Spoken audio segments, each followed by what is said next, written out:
নন্দীগ্রামে আন্দোলনে নামল বামফ্রন্ট।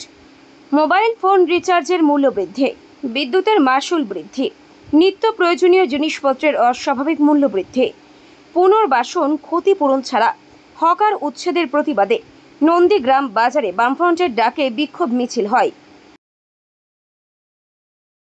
যেভাবে মোবাইল রিচার্জের দাম বৃদ্ধি পাচ্ছে, গরিব মানুষের পেটে লাথি পড়ছে, গরিব মানুষকে নেশা ধরিয়ে দিয়ে তাদেরকে শোষণ করা হচ্ছে, তার বিরুদ্ধে যেভাবে অস্বাভাবিকভাবে বিদ্যুতের দাম বাড়ছে ইউনিট পিছু, তার প্রতিবাদ জানিয়ে এবং যেভাবে চাল ডাল কলামূলা শাকসবজি নিত্য প্রয়োজনীয় জিনিসের দাম বাড়ছে এবং সেই সঙ্গে আমরা দেখতে পাচ্ছি কি সারা দেশ জুড়ে নেট এবং নিট পরীক্ষায় যে দুর্নীতি হয়েছে, একইভাবে এসএসসি প্রাইমারি টেটের দুর্নীতি এবং সর্বোপরি মুখ্যমন্ত্রী গরিব মানুষকে হকারদেরকে যেভাবে উচ্ছেদ করতে চাইছে নিয়ম নীতি না মেনে, তার বিরুদ্ধে আজকে নন্দীগ্রাম বামফ্রন্টের উদ্যোগে এই বিক্ষোভ মিছিল নন্দীগ্রাম বাজারে সংগঠিত হচ্ছে।